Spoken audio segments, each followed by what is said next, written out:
PD Beats here from Pop Turnative, speaking to Annabel O'Hagan about Fallout on Prime Video. Welcome to the show. Thanks so much for being here. Thank you so much for having me, Petey. This is awesome. I mean, we talked a little bit before that kind of like 2-minute like pre-interview, I guess. Yeah. We're like, you know, We were too excited. but like, it's funny because it's like, I remember when the show was announced, right? Like Mhm. no cast or anything. Yeah. And just excitement and huge expectations, and expectations were exceeded. What No was it kidding. like when like you finally started to see the fan reaction, like the first week for you specifically? Oh, it was so satisfying. I mean, I had decided, and I think something that an actor has to do to take care of themselves, that regardless of how well the show does, that I was just so thankful to have been a part of it already, and that the best part had already happened, which was the making of it, right? Yes. So in my mind, I was like, anything that is, great from here on out is bonus. Yeah. And man, did we get a big bonus because everyone has just been unbelievably supportive of the show, and it's just really cool to see everyone get excited and passionate about an adaptation again, because I know it's a really tricky business to adapt video games. People spend hours and like days of their lives investing into these games, Yes. and you want to create a similarly immersive experience with the show. And yeah, I'm excited to say that I think we did that, which And we're is really definitely going to get into that, the adaptation versus the yeah. live action, because I feel like that's so interesting. I feel like there could be a podcast series about that because there's so much to kind of talk about. But before that, you mentioned the process a little bit of finally seeing, like you film it and you finally see it come out and the reaction. And a lot happens before you go to camera on a TV show or a movie, right, Annabelle? Like there's so many Yeah. talks and discussions and table reads and everything. So in a lot of ways, it could be seen as like two journeys before filming something and after Yeah. filming something. Does it feel Yeah. like two journeys for you from a storytelling acting perspective, or is it one big journey with multiple steps?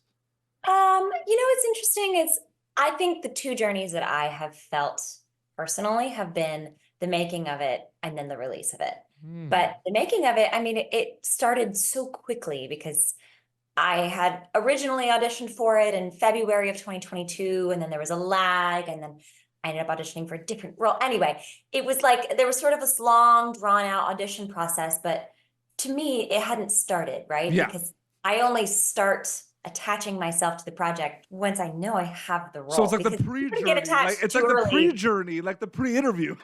Yeah. It's the pre everything. And I got the call that I was going to be fortunate enough to be a part of the show about a week before we started filming. Wow. So there wasn't a ton of prep for me. And I think, everyone has a different experience. I'm sure, like, Ella and Walton got to, spend time with the script. And I got just thrown in the middle of it. And it was the best Yeah. because I think if I'd had more time, because, I have been doing this for a while, I'm a trained actor, but at the same time, this is my first role of this caliber. And I know myself, I would have overthought everything. And to just be thrown in and to trust all of the creative geniuses that were on our show and just, go as hard as you can while you're there. And then you have to just sort of leave it at the door when you're done. So when It's we out of finished your filming, hands, basically. we finished filming and or we wrapped our wrap date was in like February of And 2023 then you or March wait, and 23. then yeah, and then you just and And then just then waiting. you have years to be like, oh gosh, I hope I was good. Well, I And feel like the life of an actor, I'm a creative as well. So like I have a lot of friends that are actors as well. yeah, And like it's that on to the next, right? Like I feel like people don't yeah, you have realize that. And it's like big part of your life with the same people for like 5 months, and then everyone's on the next journey. And it's like you might not see them again for a while.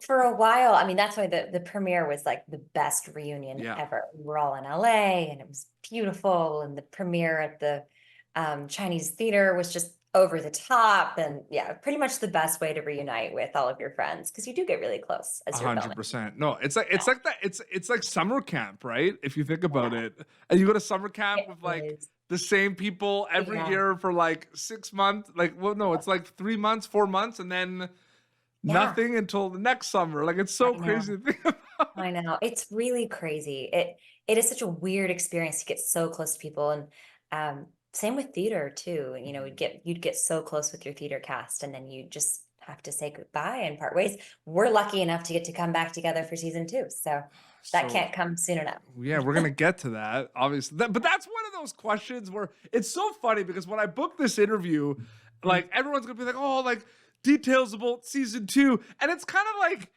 I love how people think you might be able to give me a scoop. Like you're like, you know what I mean? You know what's even funnier is that they even believe that I would know anything. Like, because no, I and don't. I'm not trying to I genuinely discredit you. don't. Like, Sorry, maybe I'm not everyone. trying Like, to discredit. Maybe you know something, but it's like No, I don't. I really know nothing. And I'm kind of glad I don't know anything because I would accidentally tell everyone. Oops. Actors have a tendency to get overly excited. So no, I really don't know anything about season 2, but we'll get there. But we know that it's coming. Yes. Besides that, I get to go back to work, which is cool.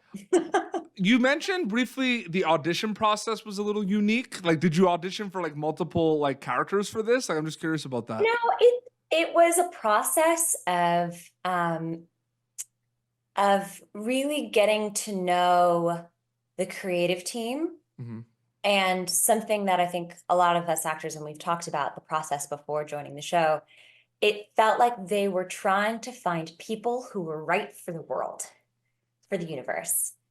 And so they, tested out a few different things for each of us. And I think we all found our place really beautifully in the world. But what I loved about the casting process that, all of the creatives on the show and the casting director, John Pastera, they did a really, really good job of finding the individuals who fit, and then the writing sort of came around them and found us in the right places. So, it was a couple months, it was on and off, and, hearing back on one thing and then not, and it took some time, but it made it all worth it. So you auditioned for the character you got? Yes, okay. I did. You know what's funny though, is when I got my Steph audition, they sent me one scene. And it was the walking down the hallway. Okay, the hallway scene. Yeah. Where I say a dirty joke about like my husband getting off on our wedding night. And it was a slightly different version of the scene for the audition, but it was pretty short. And they didn't have really any information about the character in the audition. And I had read, a version of the pilot like a month or two before then. And I was like, oh, okay. I thought this was a one scene character. I was like, oh, fabulous. I would love to be a part of the show in any capacity. And so I gave it my all. I literally spent hours. I stayed up till like 3 a.m. working on this character that I even thought was just like a one scene character in the first episode. Not that. No. And you then are so good in the show, by the way. I just want to say that. Thank you. That's so nice. And then I was on a trip to Italy, and I was like in Florence, and I got the call, and they're like, you got the role in Fallout. And I was freaking out because I knew I wanted to be on this project for such a long time. And they're like, and it's a recurring character. And I was like, so I was running around this like square in Florence looking like just the most American tourist of all time. And yeah. And then they're like, and you film on Monday, and it was Friday. And I was like, I'm coming home. So my trip to Italy got cut short, which is, it's the best way to end a trip. Oh, absolutely. No, with that news, of course. So might be like a long-winded answer question, but I want to get into it because I just find it interesting, right? Because we talked about like the adaptations, right? Or something that when you have source material that existed and then making something new based on that, I kind of want to know more rather than what your relationship was with the video game and how it kind of came to be with your role, whether it did or not. I want to know more about the conversations with the, creators of the show or the cast in regards to this like push and pull of like, how much are we taking from the games and how much are we kind of bringing our own spin to it? Like, what was that process and journey like? Because I think that's so interesting, to be honest with you. Because it's not the video game, it's the live action Prime show. It is. That's a really interesting question. I, as an actor, and this would be typical for any project. There was a very intriguing pause there too. As an actor. As an actor. Like, all right, I'm ready. Let's go. I think the writers have a different experience, right? Because I think as the actor who shows up on set, my duty is to the script. Yep. So what is in the script is it for me. And so all of the research I had done about the game leading up to that was, for me, helped me learn the tone it helped me learn the scale, but everything else was in the script. And you have to trust your writers. And when you have writers like Graham and Geneva, it's easy. It was easy. It was effortless because everyone around us had done so much of that work already. Yeah.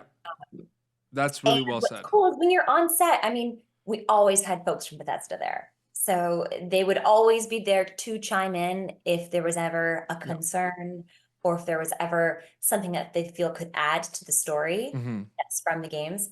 But I mean, everything that I ever heard Todd or anyone from Bethesda say was just how excited they were about Jonah's adaptation and that we were right on track, which gave us a lot of faith that, you know, the fans would like it too. Because if people who actually created the game are saying, yeah, no, this is looking good, this feels right to us, then, you know, hopefully the fans would follow suit, and they did.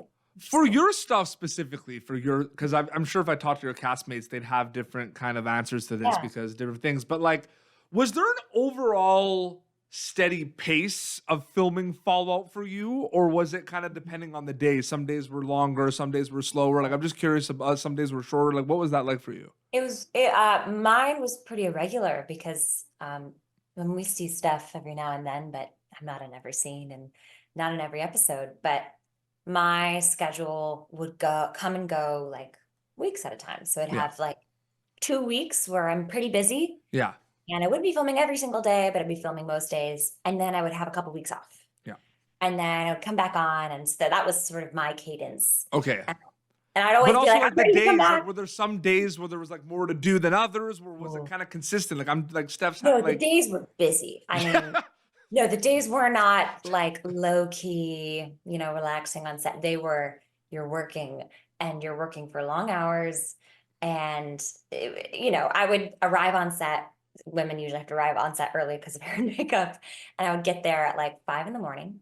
Yeah. And I would be there until late in the evening. So long days. Yeah. But it went by so quickly. Whenever I wasn't on set, I just wanted to be on set because of the kind of environment that everyone created. All of the lead cast and crew and everyone was just so passionate about what they were doing that it was just, contagious. Well, I mean, that's why I get so excited because a lot of my questions on Popternative are like very craft based and everything and everything. And like specifically like that's the best part. Like you see this amazing show on TV and then you hear you talking about the fact that there were long days. So much was put into it. Like it's so incredible like what storytellers do, what you do. I'm just saying, I love it. So and actors do a lot, but I mean, we wouldn't be able to do any of it without the like literally hundreds of people. Can we shout out the crew? Give a shout out to the crew. Literally our crew was unreal. They worked harder than any of us. And I'm just, been beyond impressed with everyone that we got to work with. And I feel like it makes people so excited. Like when you say that, like people are so excited now to like dive back in and like pay attention more about all the amazing effects of the crew. Yes, all of the effects. I mean, there's so many of them are practical effects. So the people that are actually physically there on set with you are making those things happen too. My favorite part was when we were walking down the hallway. There's like many scenes where we're just walking down the vault hallway. Yeah. And they make the vault drip. Yeah. And so to make the vault drip from the ceiling, condensation, they literally have people coming over and spritzing the pipes to make the vault drip at the exact right time. I mean, it's just like the attention to detail is insane. And you know, that's partly because of the direction of Jonah and well, I'm sure even before you went to camera. Yeah. If you went to camera, before you went to camera, I'm sure you with everything, with the script and like everyone involved, because it's like it's so cinematic. Oh, everything is. Right? It's such a cinematic TV show. Yeah. I mean, I would listen to like old Hollywood movie soundtracks when I was on set because for Steph specifically, it felt right. Like she would love like, you know, a sweeping Frank Sinatra ballad. But to me, there was something so romantic about the way that that set specifically Well, the works. trail. You're Oh, also it's so paying homage to the trailer, right? Didn't the trailer have a song that was like? yes. Well, it's all like 50s music, and which is funny because I listened to that unironically like all the time, even So before. did you know they were gonna put a song like that in the trailer? I did while we were filming because while we would be filming, while we'd be preparing for scenes, sometimes they would have that kind of music on, or like in the Okay, so it's music part of there the in vibe. the hair and makeup trailer, it was always sort of It was the around. vibe, basically. Yeah, in the scene with Dave Register and I, who plays Chet, and we it's right before I give birth. It's sort of our lovemaking scene. They played the song like right before we did the scene. They said, "Okay, and by the way, this is the song that we'll be playing Okay. as the So you soundtrack." like think about it. So, but it's helpful because people don't realize That's that we awesome. don't film with that music in the background. But yeah, the music is so helpful. The score is amazing. It's so good. And it's so good. It if it doesn't win every award, I don't know. What And we no, want. it's such a good show. Oh, It's I want to go. I'm gonna go back and watch it now. You did. Like, oh, me too. Me too. On I'm Prime just- Video, people can watch the episodes of Fallout, and when season 2 happens, season 2 is Yeah. gonna be there, which is awesome. Annabelle, thank you so much. It was so great chatting with you. Yeah, this has been so fun. I'm so thankful that we got to chat. Talking about Fallout is like my favorite activity ever. So thank you absolutely. for giving me to do that. Yeah, no, absolutely. And your Instagram account is just your name if people want to keep up to date It's with just everything. my name, Annabel O'Hagan. That's it. Awesome. Well, this has been Pop Turner, youtube.com/PopTurner for previous episodes. Until next time, it's Annabel O'Hagan, who you can catch in Fallout on Prime Video, and Peter Beats signing off. Thank you for tuning in to Popternative. Make sure to check out our past episodes of Popternative on YouTube. This has been an Autograph Communications production.